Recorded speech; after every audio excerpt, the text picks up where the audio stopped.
Përshëndetje, sot do t'jemi në episodin e radhës të podcasteve që Darana ofron. Në fakt, sot është një podcast shumë ndryshe.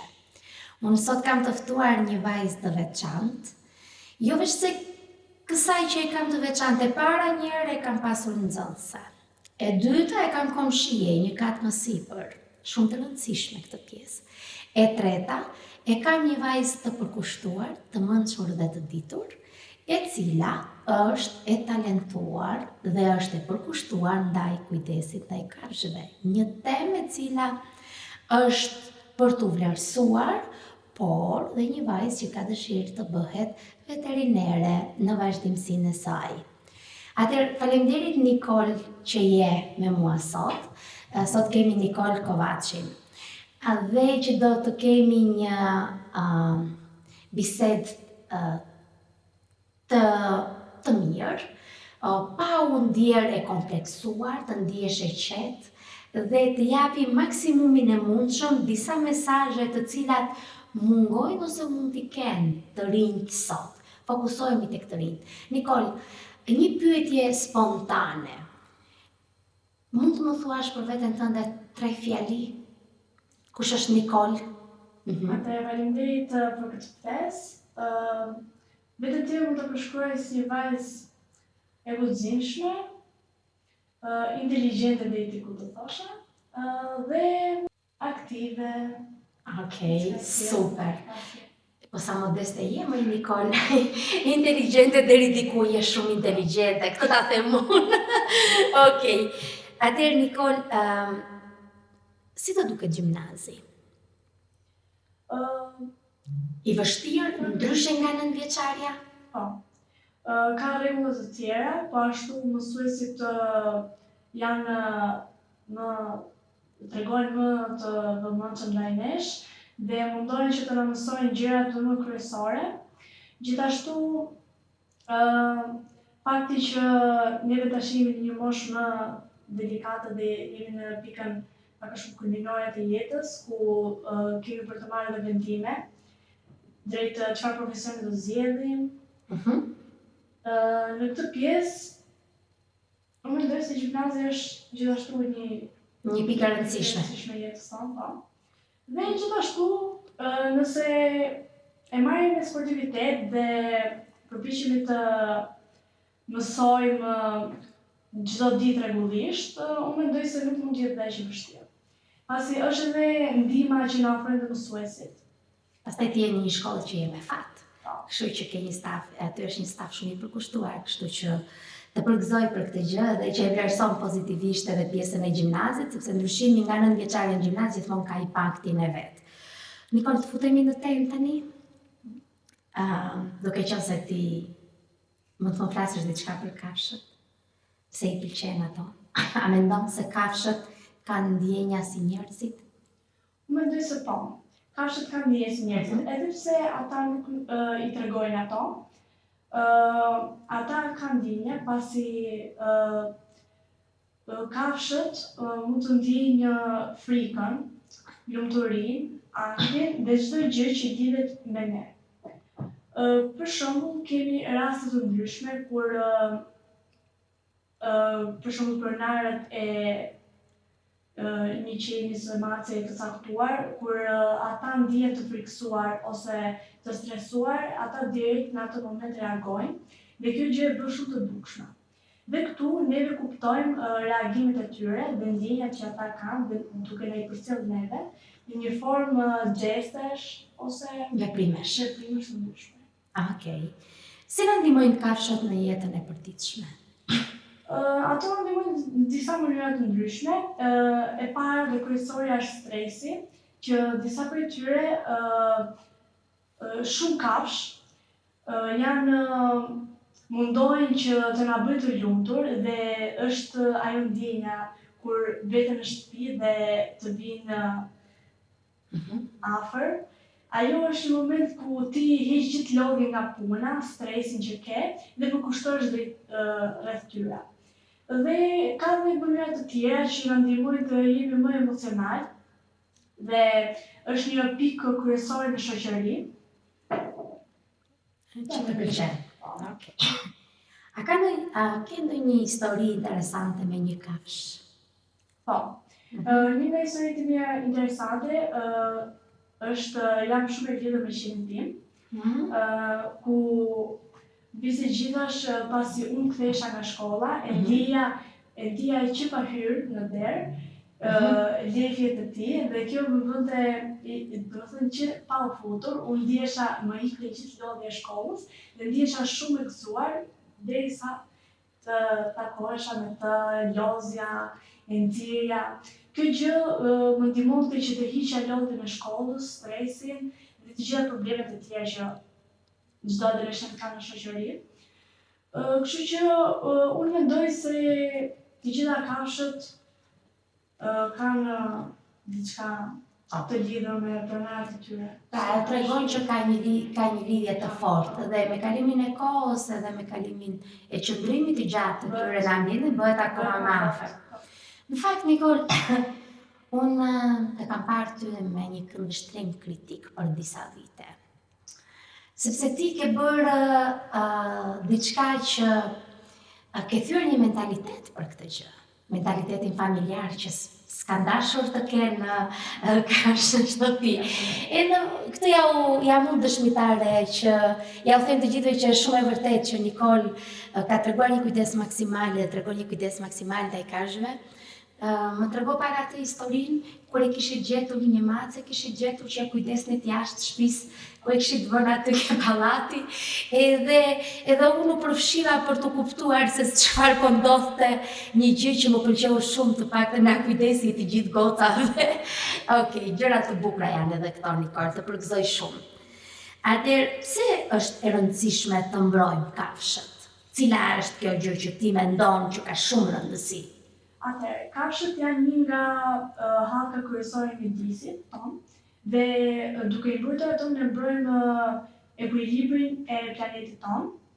Pra, neve mund t'i strehojmë duke u ushqyer dhe duke ndaluar gjuetit dhe gjithashtu duke mos i zënë habitatin e tyre, pasi disa kafshë gjatë kohëve të ndryshme duke ndryshuar dhe ekosistemin, kanë filluar të zhduken habitatet e tyre dhe janë futur në pjesën e kafshëve në rrezik shtuke.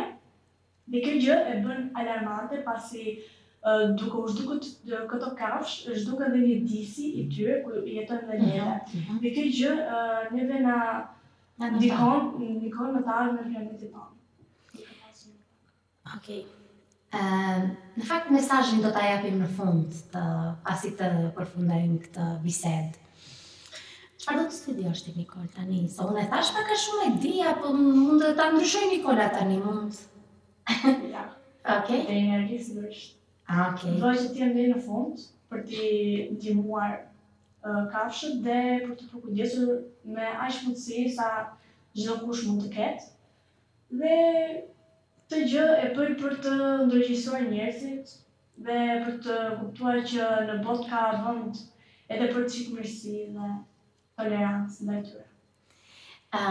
Atëherë, Nikol, po mirë, këtë lodhesh të mësosh matematikë fizikën pastaj? Unë e kam thënë gjithmonë, Nikola di biologjinë shumë mirë, di kimi që i pëlqen edhe biologjia po ashtu. Lëndët e saj dhe ka zgjedhur drejtimin, lëndët e tjera. Mos ma lodhni shumë Nikolën, mësues të dashur, se e ka talenti Nikola. Duhet të investohet sa më shumë të talenti saj për të qenë e zonja dhe për të na u bërë një veterinere shumë e mirë. Nikol, çfarë mesazhi do të kishe ti për si e gjykon sot kohën e lirë të rinisë? Atëherë, rinia është e varur është e varur pas teknologjisë dhe kjo pjesë e bën më pak të tërhequr ndaj gjërave që ndodhin në jetën reale. Dhe unë këtë mesazh po e drejtoj drejt njerëzve të cilët duhet të ndërgjegjësohen, duke ndihmuar sa do pak në përkujdesjen ndaj këtyre kafshëve, duke i ushqyer ose me mundësitë që kanë për të përkujdesur dhe duke i respektuar ato, pasi siç thash më parë, kafshët janë një nga ankat kryesore të kësaj jetese dhe pa to nuk Po mirë, po në pjesën se ke ndjerë ndonjëherë bashkë moshatar të tu që janë tallur për këtë pjesë? Ka shumë, Si e pasi thjesht nuk e kuptojnë rëndësinë dhe janë thjesht gjatë kohës në tallje, në abuzim ndaj tyre, dhe kjo pjesë e bën shoqërinë në një nivel shumë të ulët, pra të mos ndihmosh ose të kontribuosh për një kafshë e cila ka nevojë për ndihmë, është një gjë që E qartë.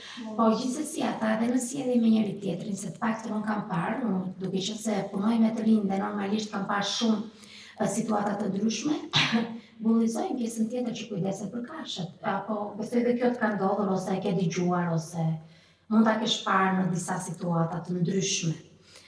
A do të lejonte Nikola nëse do të ishe ti ajo që do të vendosje për të ndërtuar një ekosistem? Dhe do të thuaj që këtu do të bëhen ndërtime dhe ti do të thoshe jo, unë duaj një kopësht zoologjik. Deri ku do luftoje ti për këtë pjesë? besoj deri në fund. Okej. Pasi është shumë e rëndësishme të krijojmë habitate për tyre dhe jo t'i shkatrojmë ato. Pasi siç e shohim në ditët e sotme, Tirana është mbushur plot ndërtime dhe nga do është ndotur ajri dhe është një katastrofë. Kështu që unë mendoj se patjetër që do të ndërtoja një ekosistem. Nikol, unë shkova tek kopshti zoologjik me kalamajt e mi, me Floranin dhe me Darlën, edhe atje kishte shumë pak kafshë edhe atje kishte kafshë lodra. Edhe Florani tani në fakt ishte vetëm në lodra dhe filloi të luante dhe pastaj duke i shpjeguar shumë nga ato që pam të paktën aq sa mundëm.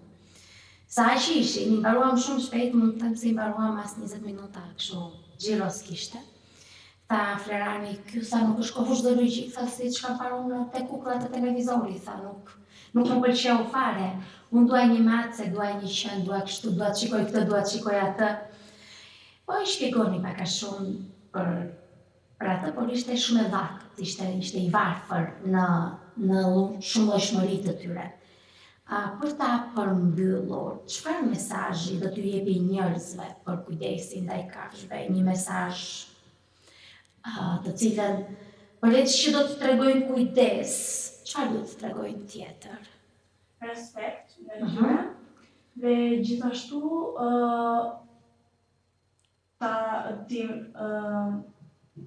përgjegjësi për shembull, përgjegjësi dhe gjithashtu të kenë mirënjohje ndaj tyre, pasi disa kafsh neve na japin ato që munden, do të thënë duke na ndihmuar nga gjendja emocionale tonë.